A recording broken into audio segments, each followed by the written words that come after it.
po sa inyong lahat. Ngayon po ang episode na to ay muli nating bibisitahin ang aking mga pananim, lalo na yung mga yellow corn, yung hybrid yellow corn na bigay ng Department of Agriculture, kung mga ilang days pa bago ma-harvest. Dito po ako sa aking maliit na taniman o lupain. Ang oras po ngayon ay alas 11:25 ng umaga.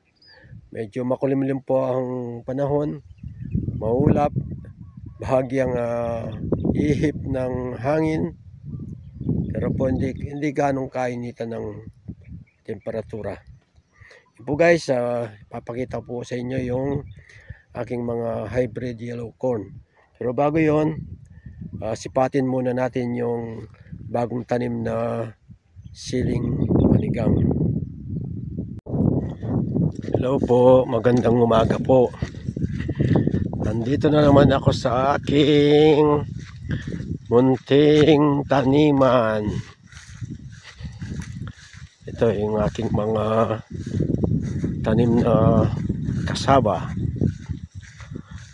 Ito naman pong itong malinis na to ay pinahanda ko kay kuya. Susubukan kong itanim yung binili kong watermelon na galing Thailand. Ito po, dito ko itatanim yung pakwan. Subukan ko lang kung mamumunga dito sa lahar ang mga pakwan. Ito naman, tinaniman ni kuya ng sitaw. Wow! Lalaki ka kagad ha. Kailangan matamis yung bunga mo. Ito yung tinaniman ng sitaw ni kuya.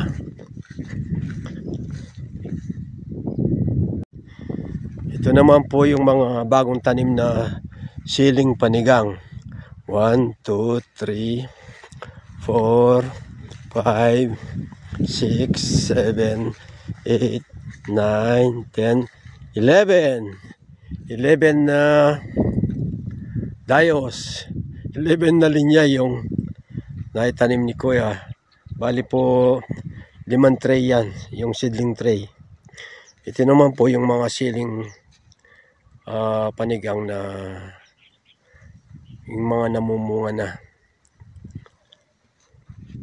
Saan ba yung aking malaking banana, yung bigay ni Chip. Chip, ito po yung bigay niyong saging. Ayan, mga isang litaw pa ng mga titipasin ko na yung puso para makikagad yung mga bunga. Ayan po yung mga presently namumungang siling panigang. Ito po yung bagong tanim. Bali po 2 araw na ngayon. 11 linya. Sa amin dayos. Yan. Ito pong katabi niya, sabi ni kuya, nagtanim siya ng sitaw, yung kulay berte. Yun naman banda roon, susubukan kong itanim yung binili kong pakwan mula sa Thailand. Yung seeds. Nakapak lang. Susubukan ko yung pakwan na yun kung mamumunga sila dito. Kapag namunga, dadamihan ko yung orderin ko. Tatamnan ko itong buong mahigit na 1 hektarya ito. Tatamnan ko ng pakwan. Total, meron naman akong irrigation. Ito po, papunta na tayo sa aking hybrid na mais yellow corn. Ayun, sarap ng talbos ng kalabasa. Sinong gusto ng talbos ng kalabasa? Punta po kayo dito umaga para makita nyo yung mga bulaklak. Kasi kapag ganitong oras na, tikom na yung bulaklak ng kalabasa. Ito halos may bunga itong aking mga saging na senyorita. Ito ang tawag sa mas malit sa senyorita, neneng ano, hindi senyorita. Tinalian ko para kasi nababali oh. So, pero matamis po itong ano, matamis itong klaseng saging na to kahit maliliit. Tinalian ko. Ayan, may bunga rin. Halos may bunga.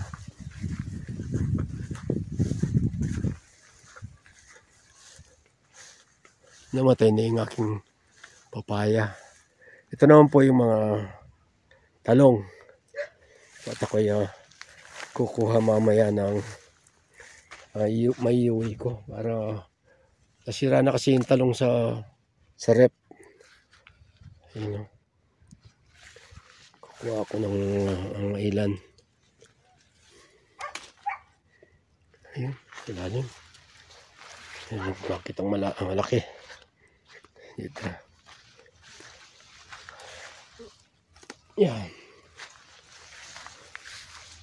Ganda ng kutis. Parang ano. Dito tayo sa ilalim. Ayan. Dito lang pala eh. Mabubuo ko na yung iuwi ko mamaya. Oh. Dami na. Dalawa lang kami. Ayan eh.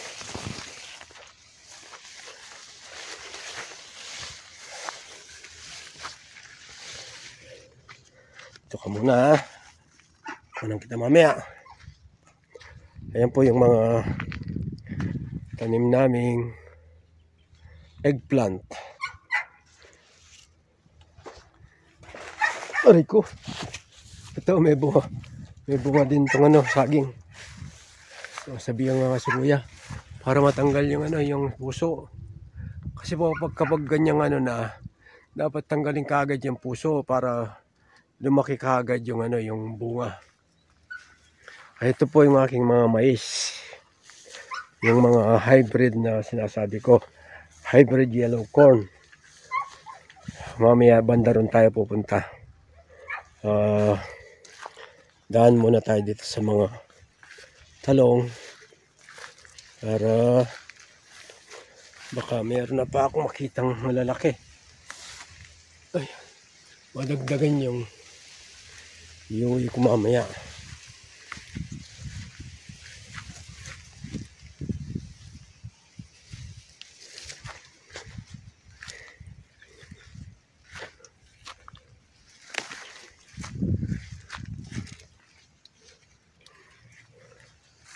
Tataas ng talong, no?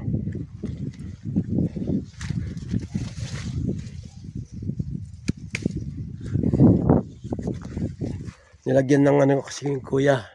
Ito po magandang paraan para hindi ka mahirapang mag harvest ng talong.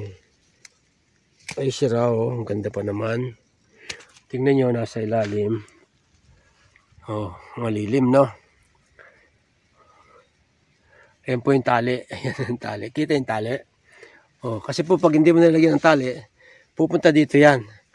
Halos hindi ka makadaan pag walang tali. Ayan.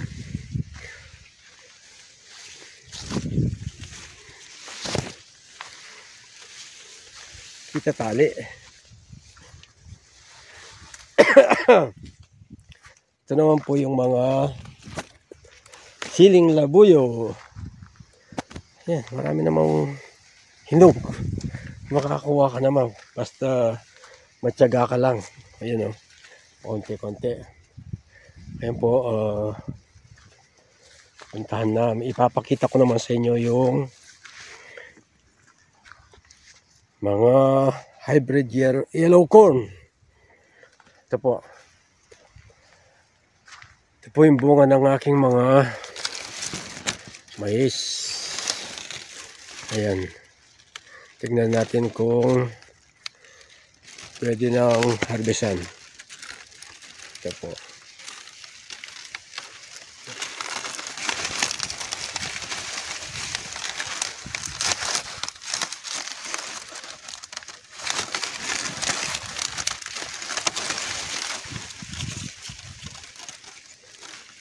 Hindi pa pwede.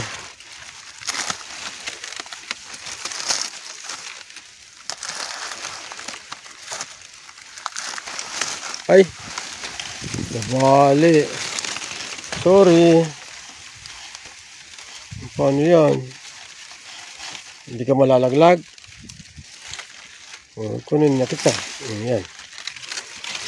Papakita ko po sa inyo yung ano, babalatan ko yung mais. Guys, ito na po yung binalatan ko ng mais. Ang ganda ng ano, no? Ganda ng kulay. Yellow na yellow. Pero hindi pa po ano yan. Hindi pa eksakto sa gulang. Ika nga. Kaya kailangan pang pahinugin. Patandahin. Kasi po gusto ng mga namimili yung kapag kumuha ka ng butil, yung magkabilang pisngi ay medyo ano siya, parang may dimples. Yung malalim ang magkabilang pisngi, ayun, pwede na po yun. Pwede nang harvestan. Ano na po yun, tuyo na. So, yun po. Sana po kahit hindi ako eksperto sa mga mais, meron kayong napulot sa aking sinabi na kapag nasa hustong gulang na yung mais, yung butil niya magkabilang pisngi. Ito po, kukuha ko ng isa para makita natin. Ipopost ko lang po sandali. Ito po, nakikita niyo itong butil. Ayan, yung pisngi niya, yung nasa aking daliri, indulo, tsaka yung kabilang dulo, yun po yung pinakapisngi niya. Kapag yan ay medyo medyo baon ng konti, yan, magkabila, ibig sabihin po niyan ay tuyo na yung magulang na yung bunga ng butil ng mais. Kaya pwede nang harvestan. Pero ito po hindi pa masyadong hindi pa masyadong malalim yung pisngi. Hindi pa masyadong malalim ang pisngi. Kaya mga ilang days pa. Ngayon dahil ito po ay libre, bigay ng Department of Agriculture, kung papalarin, kung if God permit, tatanim muli ako ng mais na ganito. Pero meron po akong second option na either kamuting kahoy or sugarcane. Yun po yung aking option. Kasi po kung wala akong ganong kikitain dito sa mais, siyempre mag-isip ka ng ibang magandang itatanim maliban dito sa mais. Pero meron na po akong binhi. Meron pong nakalaan na binhi nasa aming asosasyon. Yun po ay libre. Yung 1 bag may kasamang 1 bag na fertilizer, synthetic fertilizer na urea. Ayan po yung aking isang deep well irrigation. Ito tinumba ng mga mga kalabaw, yung pumasok na kalabaw dito. So, sinong may gusto ng lemongrass, Marami po akong lemongrass. Hindi ko naman na binibenta. Ito po ay mabolo. Ayan, malaki na. Kailan ko lang tinanim yan. Ito rin kay Mito. Ayan po. Ay, merong hinog na papaya, oh. Oh. Kaya lang ang problema,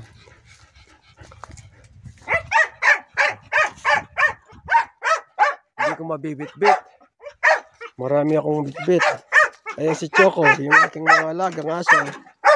Oh.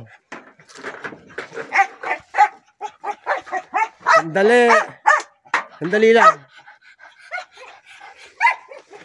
Tutungtong tayo dito sa aking maliit na impounding area ng tubig.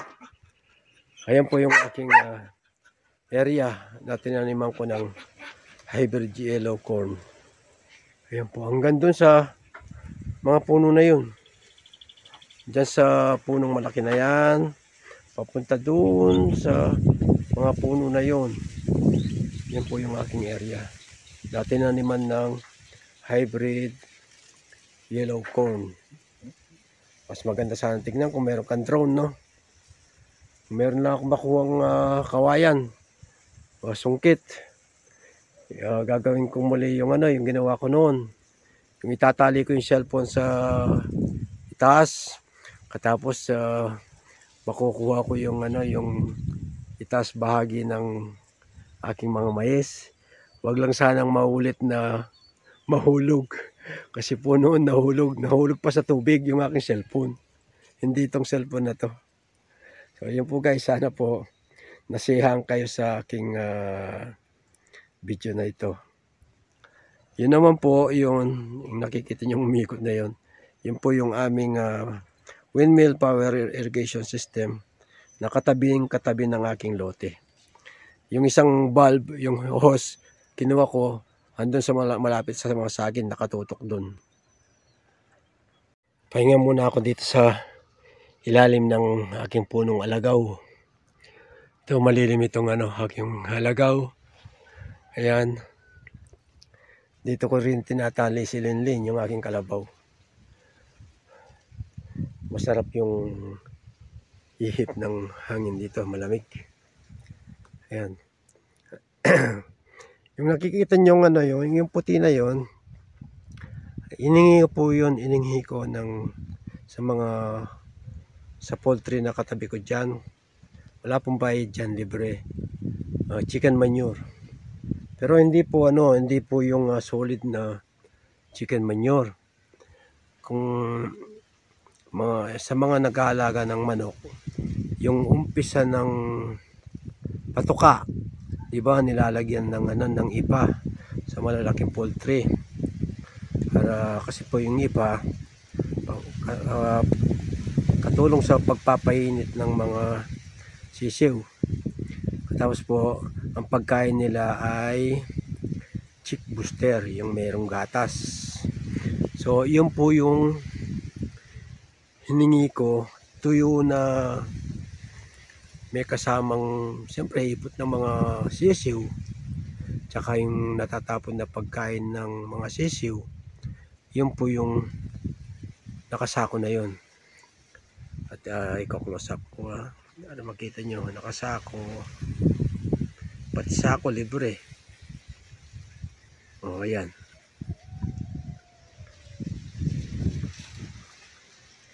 Ikakalat ko dito po sa itatanim kong mais or kung kamuting kahoy, tsaka yung pakwan na tataniman ko doon. Meron din isang truck na in-unload doon para naman sa aking tatanimang pakwan, tsaka yung mga tanim na sili ni kuya at tsaka string beans.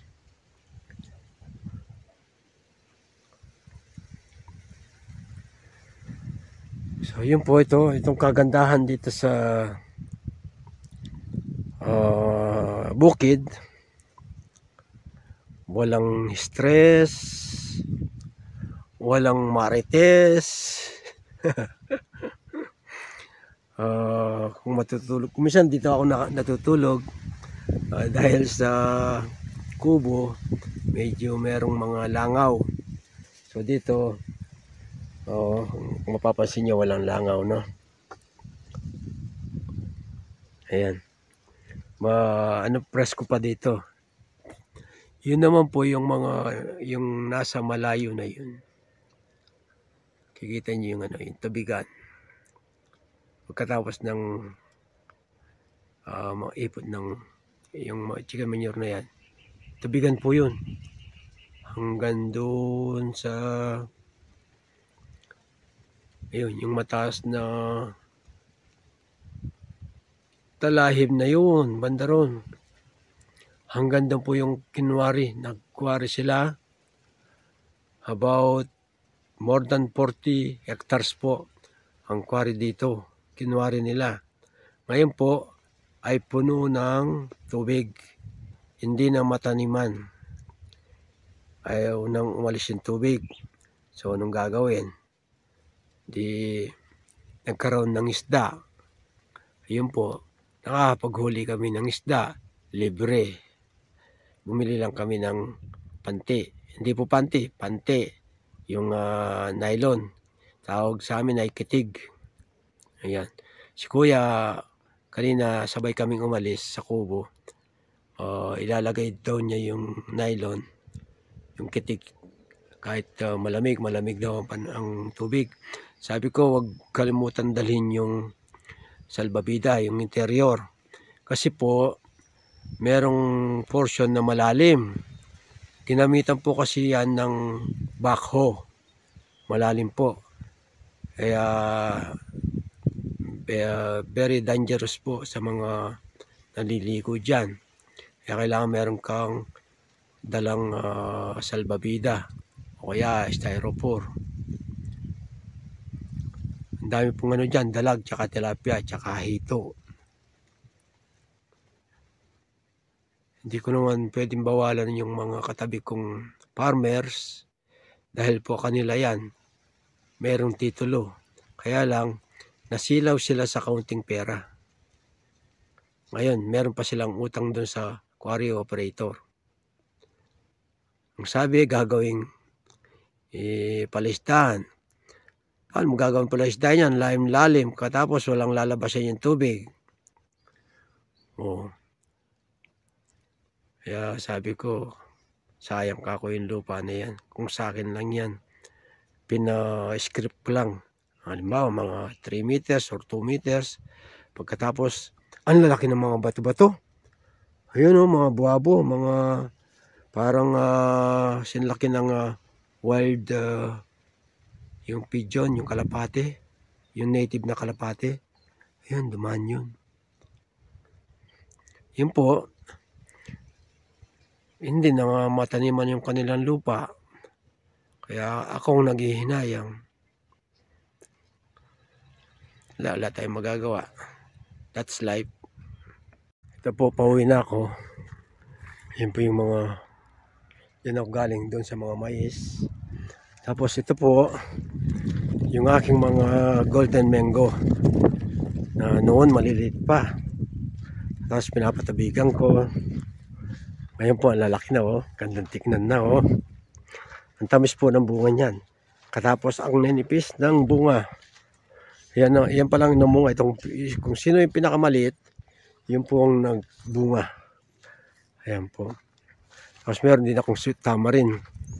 Merong bunga, pero alanganin kumuha yung apo ko. Natatakot daw, baka daw merong nagbabantay na na duwende. Dahil napakayabong niya Ayan po yung mga bunga. Ito naman po yung aking mga mangga. Excuse me. Ayan po yung aking mga mangga. Yung papaya. May malunggay.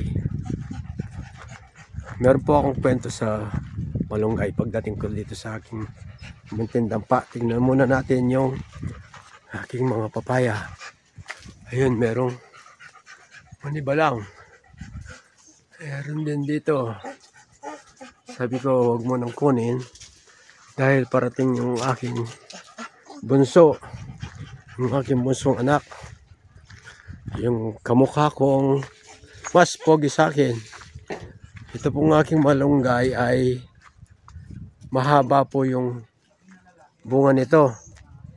Alam niyo pong umaabot ng 1 meter ang isang bunga nito. Ayan po. Itong swimming pool na to, maliit na swimming pool, pinagawa ko yan para sa aking mga apo. Ayan po. Nandito na rin yung aking kapatid si Chris. Ayun. Nasa ilalim ng kamyas. Kaya meron din po akong deep well dito, irrigation. Ayan o. More than 100 feet po ang lalim niyan. Yan po yung aking mga mangga o. Ayan. Ayun. Ayun yung aking sasakyan. Ayan ang aking apo. So yun, teka kong sampalok. Malaki na pala. Ito makilabas ka na eh. Oo, pata. Nag-ano siya, Kulay, ganda na kulay ba? alin? Mais. Oh, yellow corn. Nag-ano, sabi ko, ipag-dyeing niya ako. Ayan, nakahuli siya ng tilapia. Ayan. Kasi yung bawon ko, kinain na niya. Sabi ko, palitan mo. Manok. Ito po, andito na ako sa aking munting dampa. Ayun, umandar yung yung aking deep well. Tingnan natin. Ayun po. Ayun, tumutulo na. Ayun.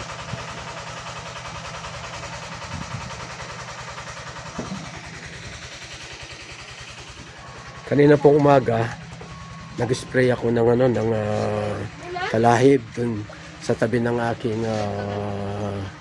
sugar cane. Ito po yung aking mga pamangkin. Asan si Oyo? Eh, mamuro ko lang ito. Bila ko yung talusan. Ako, ay tatin ako. Tumawayaring kumarik para nga sa It's free. Libre. Kaya lang magtiis ka sa lamig ng tubig. Ayan po.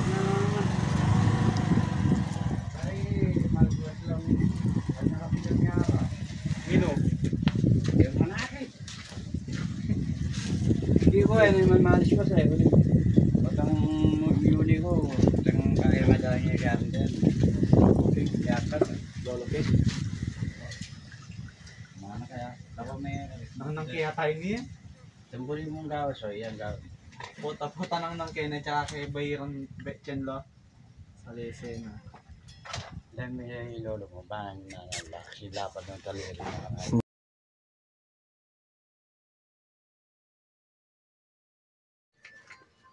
Dito ako sa malayo. May tunog eh. Makaka-copyright ako. Oo.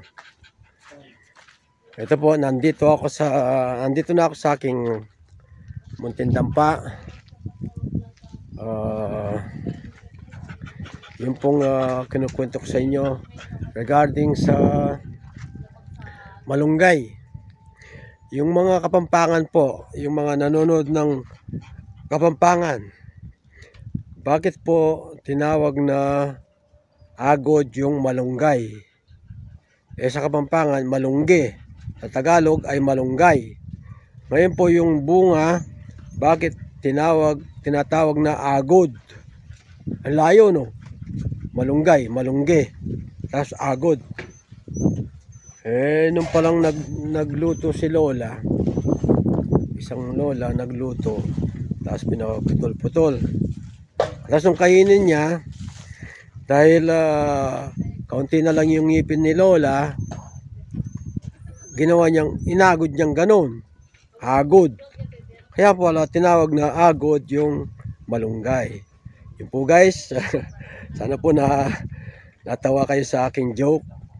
Yun nga, bakit daw tinawag na malunggay yung agod, bakit tinawag na yung malunggay, bakit tinawag na agod sa Kapampangan.